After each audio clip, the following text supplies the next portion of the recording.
Namaste and welcome to Tridevi Chamunda Mandir in Denver, Colorado. This is Yamachit, and thank you so much for joining me for our Tuesday satsang and a brand new series called Kali for Everyone. So, in this series, we're going to be talking about the history of the worship of the Divine Mother in the form of Kali. I'm also going to be sharing with you a whole bunch of different mantras, different forms of the Dark Mother Goddess of India, and I think you'll really enjoy this series.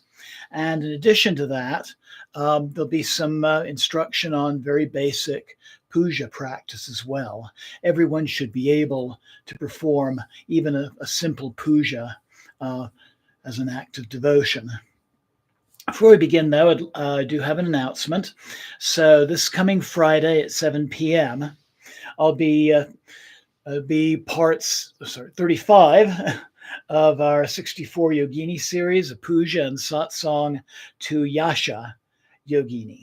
And again, that'll be 7 p.m. You can join live on YouTube, or you're always welcome to come in person to our temple, 1260 South Xavier Street in Denver, Colorado. So tonight we're really starting in the very beginning, the very origins of Indian civilization, and really the origins of yoga and the practices that we are continuing to employ in this very day to this very day. And this would really go back to the Indus Valley civilization. So the Indus Valley civilization occurred between about roughly 3,300 years ago to about 5,300 years ago, with initial agriculture appearing in this area as far back as 8,000 years ago.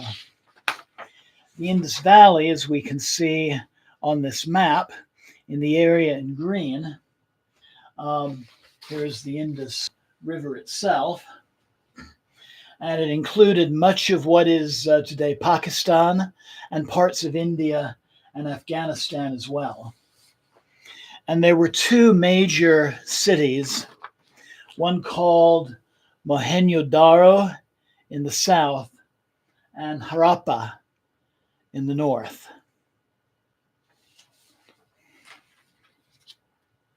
And I'm going to show you a photo of one of the archaeological sites from the Indus Valley. I believe this would be the city of Harappa. And the Indus Valley civilization is sometimes referred to as the Harappan civilization. This is where the first discoveries were made back around the 1920s. And I want to say namaste to Elizabeth, who's joining right now. And thank you so much for joining me. And I'm just so very happy that our live broadcast, actually launched this evening. Hopefully, this will be the start of a very positive trend. But some features to the Indus Valley: they were agricultural. They had very extensive irrigation systems, streets that were laid out on a grid, much like city blocks today.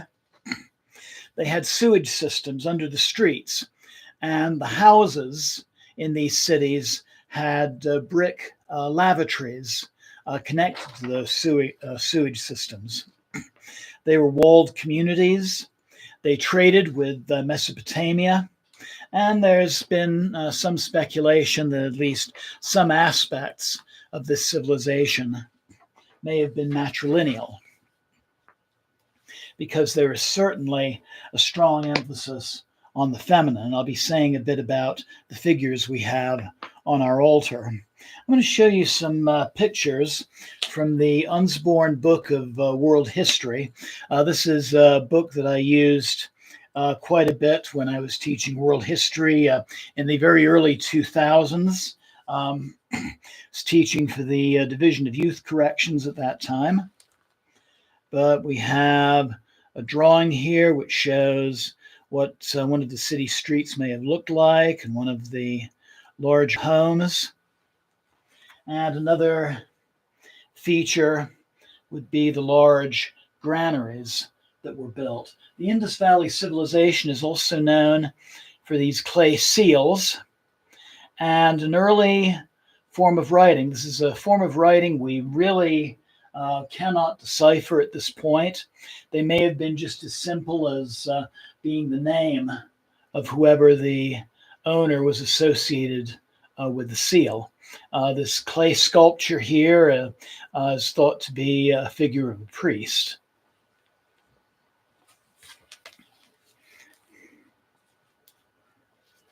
But among the artistic themes of the Indus Valley civilization are fertility goddess figures. And here is this photo shows a large collection of them and some of the different styles. Some of these figures had small oil lamps attached to their headdresses. And that brings me to a couple of the major themes. I mentioned fertility goddesses, and these are actual artifacts from the Indus Valley civilization. So one of my favorite figures here is this little clay fertility goddess. She came from Mohenjo-Daro, and she has some remarkable detail. We probably can't see it on the camera, but even the toes have been painted separately on her. But he is roughly 4,300 years old. The stand that I use is the back of a deer skull to keep her upright. And then another theme are bulls. And this is an Indus Valley bull, roughly the same age as our goddess. And you can see just how beautifully he's been painted, including the stripes and the triangle on the head. And of course, the bull, think of Nandi the bull, has a strong association with Lord Shiva.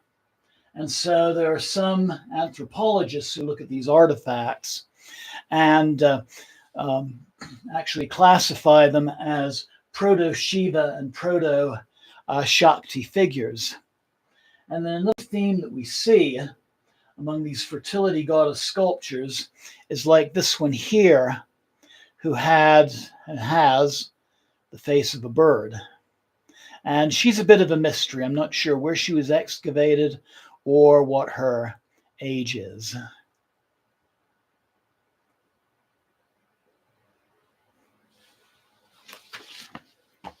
But say a little bit more about the clay seals.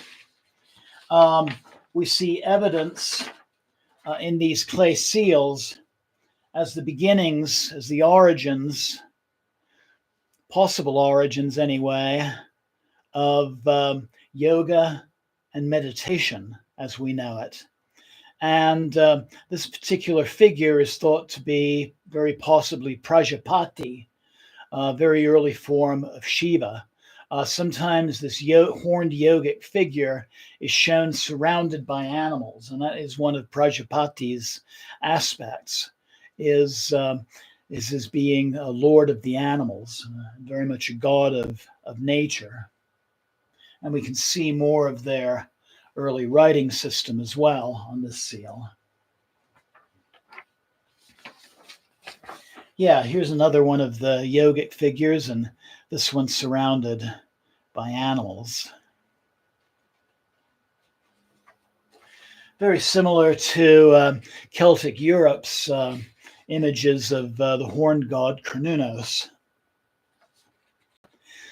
This figure is thought to be possibly an image of Lord Shiva and his devotees.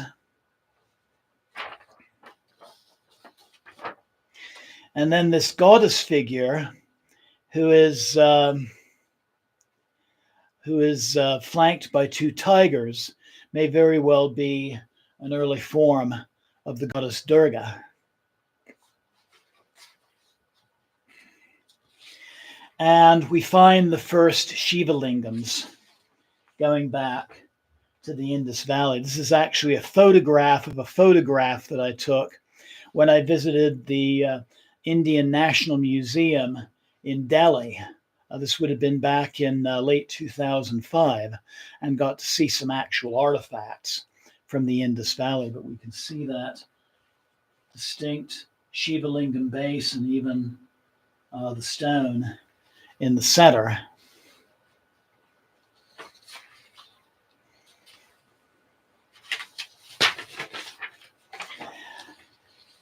So roughly 3,000 years ago, this early civilization went through a period of decline. And there are a number of possible causes, and it may be really a mixture of different factors that may have led to the decline and abandonment of Harappa and Mohenjo-daro. Well, for one thing, they certainly harnessed water.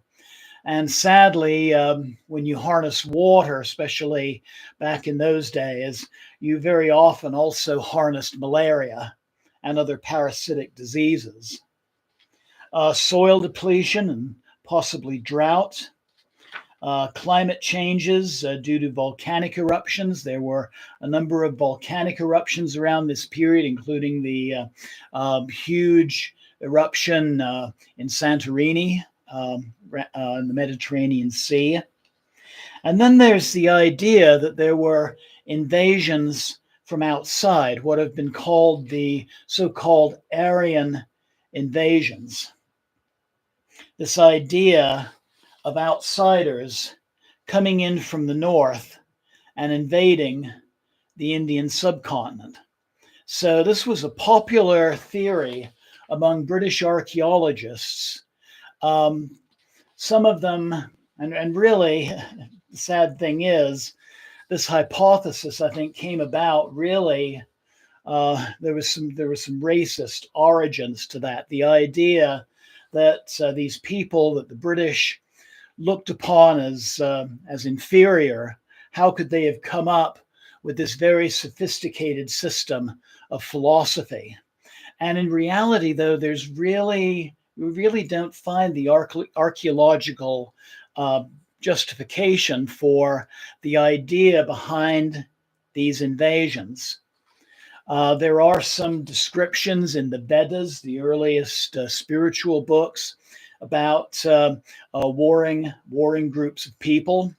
And in Harappa, there were a number of skeletons that were found that were unburied. That the initial archaeological survey was, basically it was propaganda. I would agree with you on that, Elizabeth. But it turns out when you looked at these skeletons in more detail, they had died years after Harappa had been abandoned. And what was originally thought to be blunt force trauma to the skulls turned out to be eroding of the skulls due simply to erosion. And so there's really not the evidence to back up this idea of what were called the Aryan invasions. And really, I want to say something about this term Aryan and how really the term was degenerated over the years. The term Aryan was originally a linguistic term, and it was the name of a theoretical root language, a root language for the languages in India, ranging from there to Europe. There are a number of common root words ranging from this huge expanse of the Earth's surface. And so it was originally the term for this theoretical language. In the late 1800s, the occultist Madame Blavatsky first used the term Aryan in regards to a race. And sadly, the word became perverted to mean to be into a racial term. Today, linguists refer to this ancient root language not by the term Aryan anymore, but they use the term Proto-Indo-European. But the term itself was never originally meant to refer to any race, just commonality in language. Just to give an example of this, in India, there's the Sanskrit root word Deus, meaning a god of the skies. And if we move west with this term into the Baltic region, the same term is Divas. Among the ancient Norse, it would have been Tiavas, associated with the god Mars. In Greek and Roman world, there was Dispater, or Jupiter. So, so that's just one example of just many, many, many, many root words ranging from Europe into Asia. But there were definitely some shifts to that culture. So the cities were abandoned about 3,000 years ago. It seems that the peoples there migrated further east, and there were some cultural shifts that took place. So a shift from being agriculturists to pastoral herdsmen, nomadic, semi-nomadic for a very long time, most likely patriarchal rather than matrifocal. They domesticated and used the horse. Many of them were semi-nomads who intermarried with the peoples they encountered. Sometimes they would move into an area, settle there for a while, and then move on. In India, there are stories of dams being broken and drained, and the draining of irrigation lakes and canals, possibly again for the purpose of expanding pastoral lands. The worship of mostly male deities, personifying the sky, the sun, storms, fire, other natural phenomenon. Many of the gods that we find in the Vedas, like Agni, the god of fire, and Indra, the god of storms. And it seems to be from this post Harappan period that we begin to see the caste system developing, and religious rites composed mostly of elaborate fire or homa rituals designed to appease the deities, and also the dominance of the priestly or Brahmin caste as well. But still, we see survivals of pre-Vedic elements continuing to this day.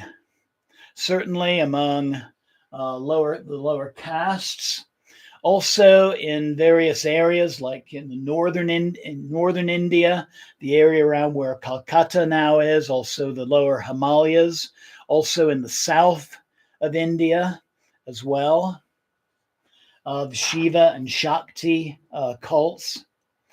And so there's this idea that the cults of Shiva and Shakti may very well have been survivals of the pre-Vedic, also known as the Dravidian or Indus Valley period.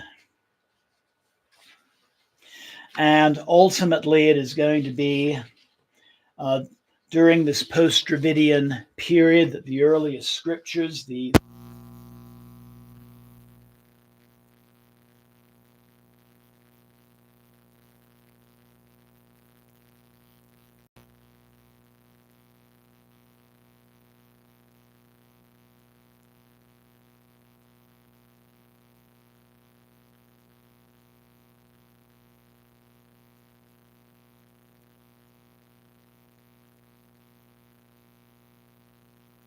out.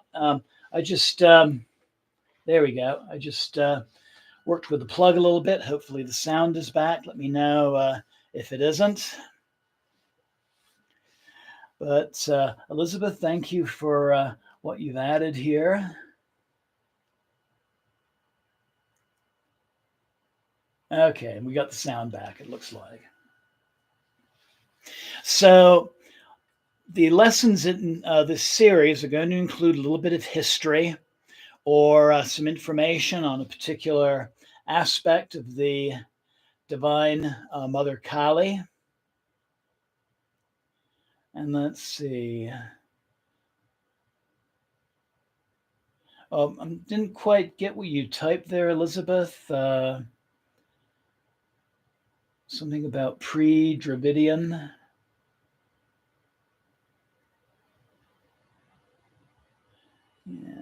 Yeah, if you could retype that, I'd be happy to answer that question. But after the main lesson, we're then going to go into a short puja and mantra repetition. And something I would really encourage those of you who want to join every week in the series is to do the puja along with me and have a very simple puja set for that purpose. So some things that you're going to want is a water pot and some kind of candle holder. I use this skunda from Nepal, which combines both of those objects. But what you choose to use could be something as simple as maybe a small bowl, something to hold, even just a tea light candle. And for your water pot and spoon, it can just be a simple bowl and spoon that you use for that purpose, similar to this one.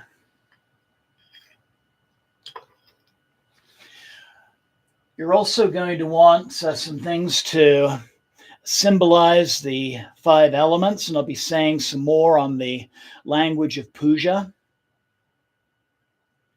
But a bottle of some kind of perfume oil for the earth element, and some traditional fragrances would be sandalwood, and especially for Kali, musk would be very powerful. But find a fragrance that's pleasing to you. An incense holder for the air element. The candle holder is obviously for the fire element. The water pot is for ritual cleansing. And then you'll want some kind of food element. That's what actually is going to represent the water element in our rituals. And then flowers for the ether element or spirit. And so tonight's puja meditation is going to be very simple. We're going to chant a mantra, which is really the basis of so many other mantras, and that is the mantra Om. And really, Om is the sound of nature and the cosmos. You can hear Om in a breeze. You can hear Om in a rainstorm. You can hear Om in ocean waves. You can hear Om in the hoofbeats of animals. And in our civilization today, you can also hear Om in traffic as well. Om in the humming of machinery. So we're just going to be doing a simple Om, repetition of the Om mantra for our puja and for our meditation. I'll go through the basic steps of the puja for this first time. And hopefully next week you'll have at least some of these objects assembled and you can do the pujas along with me. One other thing you might want to have with your puja set is some kind of Kali image. And it can be just even a small one like this one. This is a small black marble image that I got for myself when I visited Varanasi.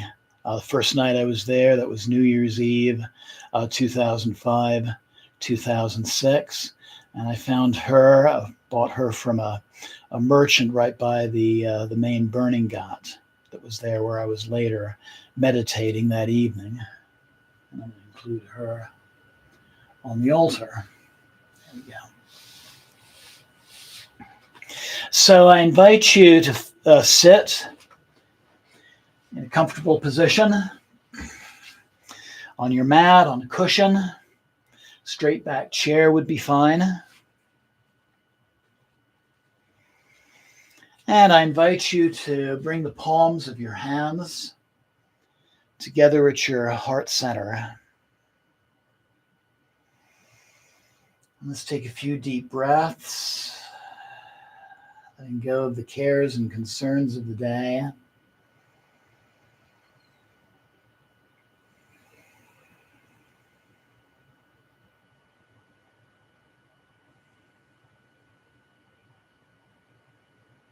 And just tuning in to yourself for a moment.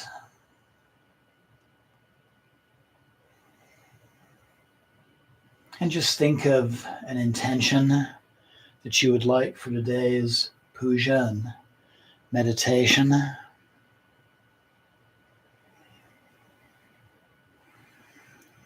can be towards something you're striving towards or working towards. It could be for the healing of body, mind, and spirit. It could be help for somebody close to you who's in need. Or it could just be the simple intention of getting closer to the Divine Mother. But just take a moment and express that intention quietly to yourself.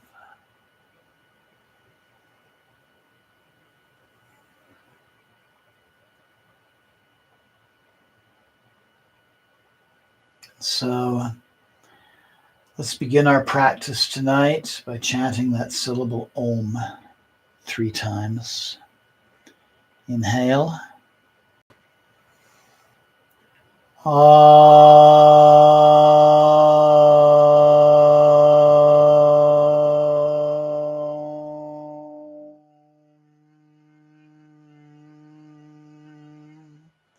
Inhale Om again.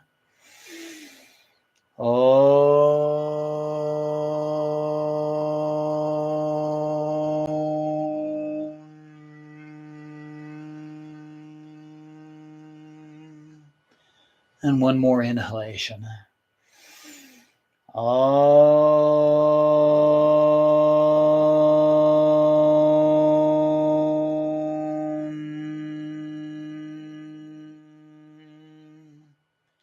Inhale and exhale. So let's begin by chanting the syllable Om. And I'd like to share with you a particular style that I've learned from Kriya Yoga practice that I find very powerful. Om.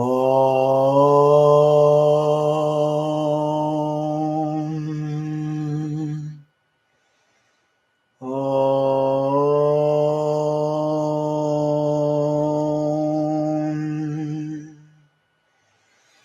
Om. So you take some water from the pot and cleanse your hands. Om. And with your right hand, anoint your third eye and your heart center. Om. And then cleansing the altar and the offerings. Om.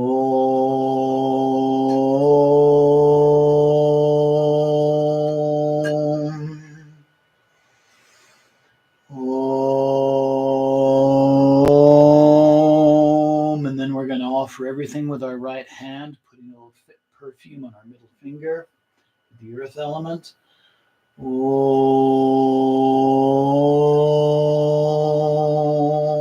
And anointing the objects of meditation.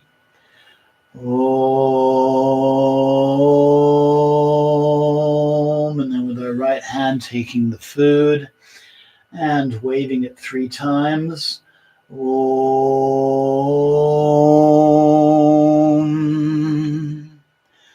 Om, and offering this token of the water elements. Om,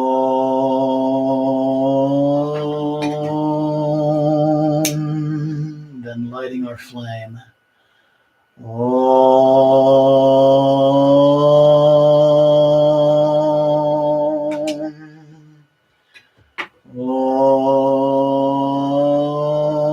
and offering the element of fire the same way. Om,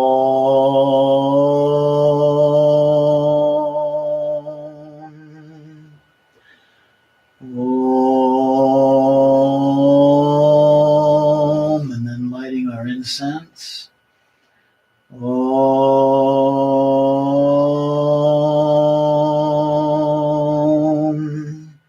and offering the air elements. Om. And then it's customary to offer a little bit of water just to cool the atmosphere. Om, and then offering flowers for the ether elements. Om.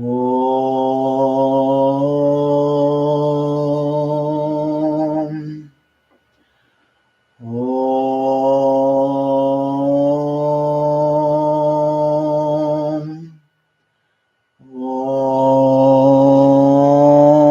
Om, and then bringing the palms of your hands together and bowing.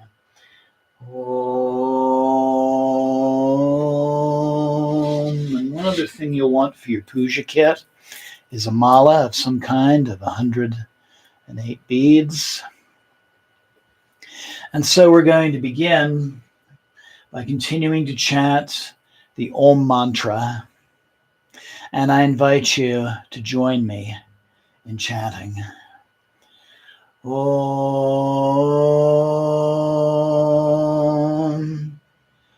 Om.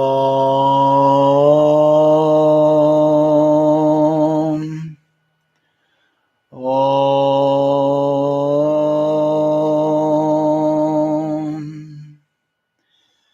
Om.